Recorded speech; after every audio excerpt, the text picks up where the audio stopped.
langit Israel berubah menjadi seperti neraka.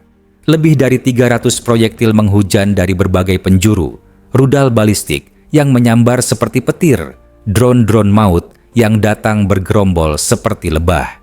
Inilah serangan rudal paling masif yang pernah dihadapi Israel dalam sejarah. Tapi, senjata apa sebenarnya yang digunakan Iran? Bagaimana teknologi rudal mereka bisa berkembang pesat di bawah embargo?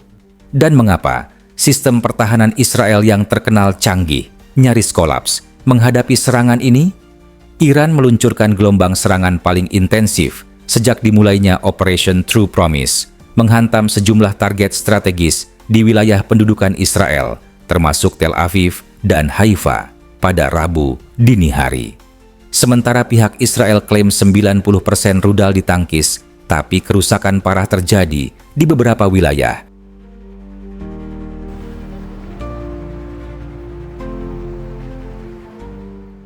Yang jadi pertanyaan, dunia hanya melihat Iran sebagai teroris, tapi tidak melihat air mata anak-anak Palestina yang tumpah setiap hari. Ketika Iran akhirnya membalas, media Barat berteriak agresi, tapi di mana suara mereka saat Israel membantai ribuan warga Gaza? Inilah kebenaran yang disembunyikan. Rudal yang terbang bukanlah nafsu perang, tapi jeritan rakyat yang terluka bertahun-tahun. Jika dunia tuli pada tangisan kami, maka langit akan jadi saksi kebisuan ini, ucap petinggi Iran. Amerika dan Eropa mengutuk Iran, tapi mereka diam saat Israel bunuh 35.000 warga Gaza. Ironis, rudal Iran disebut brutal, tapi bom fosfor Israel di pengungsi Gaza disebut pertahanan diri. Inilah standar ganda keji.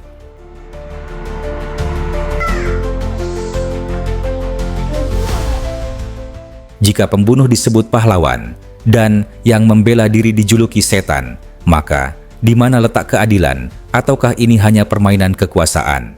Sejak 1979, Israel dan Ali Satlam terus membunuh ilmuwan nuklir Iran, menyabotase ekonomi, dan mendukung teroris di perbatasan Iran. Iran tak pernah menyerang duluan, tapi selalu difitnah. Mereka dipaksa untuk akhirnya melawan. CNN, BBC, dan Fox hanya menunjukkan keganasan rudal Iran, tapi tidak pernah tayangkan mayat anak-anak Palestina, Syria, dan Yaman yang dibom koalisi Saudi dan AS. Mereka ingin Iran terlihat sebagai monster, padahal Israel lah yang okupasi ilegal. Mengutip dari Press TV, Rabu 18 Juni 2025, serangan ini dimulai sekitar pukul 1.30 waktu Iran dan menjadi bagian dari balasan terhadap agresi udara Israel pada pekan lalu yang menewaskan sejumlah tokoh militer, ilmuwan nuklir, serta warga sipil Iran. Meskipun terdapat pembatasan informasi dari otoritas Israel, beragam rekaman video yang beredar di media sosial memperlihatkan langit Tel Aviv dan Haifa yang dipenuhi jejak cahaya rudal Iran yang berhasil melewati sistem pertahanan 3 lapis Israel, termasuk Iron Dome dan David's Sling. Beberapa rudal yang digunakan untuk pertama kalinya tersebut menghantam target secara presisi. Di antaranya adalah fasilitas militer dan pusat intelijen penting milik Israel. Foto-foto yang beredar menunjukkan kobaran api dan asap tebal dari lokasi-lokasi sensitif yang dihantam. Salah satu saluran Telegram Israel mencatat, hitung jumlah rudal pencegat yang diluncurkan, dan pada akhir video Anda akan melihat rudal Iran tetap berhasil mencapai sasaran. Laporan media Israel menyebutkan adanya keluhan dari warga terhadap komando dalam negeri yang dinilai lambat menyalakan sirene peringatan. Akibatnya, banyak warga tidak sempat mengungsi ke tempat perlindungan bawah tanah. Sementara itu, di wilayah tepi barat, warga Palestina terlihat merayakan serangan tersebut dengan sorak-sorai saat rudal Iran melintasi langit menuju Tel Aviv dan Haifa.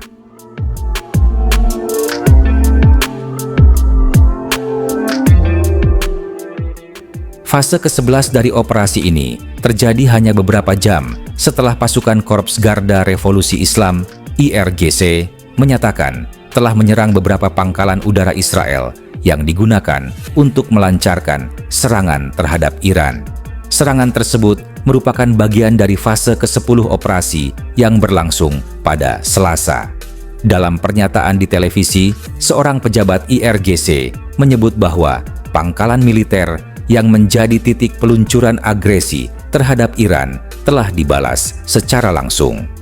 Kepala Staf Angkatan Bersenjata Iran yang baru dilantik, Mayor Jenderal Sayyid Abdul Rahim Mousavi, menyampaikan peringatan keras pada Selasa malam bahwa operasi hukuman yang sesungguhnya akan segera dilakukan. Bangsa besar Iran tidak akan tunduk pada agresi apapun, dan seperti yang dibuktikan sejarah, kami akan membuat rezim Zionis membayar harga mahal atas kejahatannya, ujar Mousavi dalam pidato yang disiarkan televisi.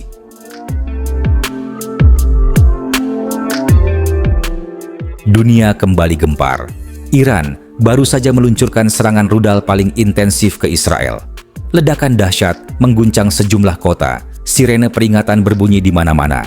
Apakah ini awal dari perang besar Timur Tengah? Simak fakta lengkapnya di video ini. Layar-layar televisi di seluruh dunia tiba-tiba berkedip merah. Sirene-sirene peringatan meraung di langit Tel Aviv. Inilah momen bersejarah Juni tahun 2025 saat Iran melepaskan lebih dari 300 rudal dan drone ke Israel dalam serangan paling masif sejak Perang Iran-Irak 80 tahun lalu. Tapi, di balik ledakan-ledakan itu, tersembunyi sebuah kisah yang tak pernah diceritakan media mainstream. Serangan ini membuktikan bahwa Iran telah mengembangkan kemampuan militer yang jauh lebih maju daripada perkiraan banyak analis Barat. Kemampuan mereka dalam memproduksi rudal dan drone secara mandiri di bawah tekanan sanksi patut diacungi jempol.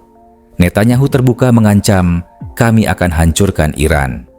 Israel punya 90 hulu ledak nuklir, tapi media tutup mata.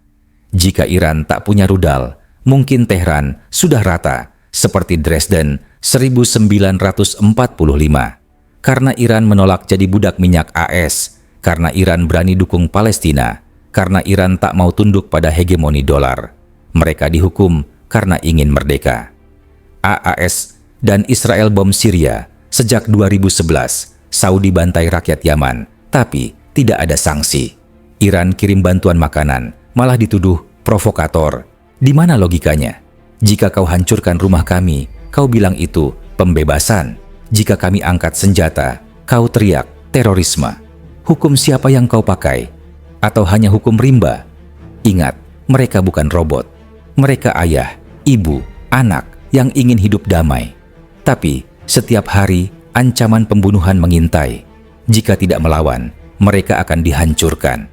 Sementara negara Arab diam, Iran kirim senjata ke Gaza, bantu rumah sakit, dan jadi satu-satunya yang berani lawan Israel.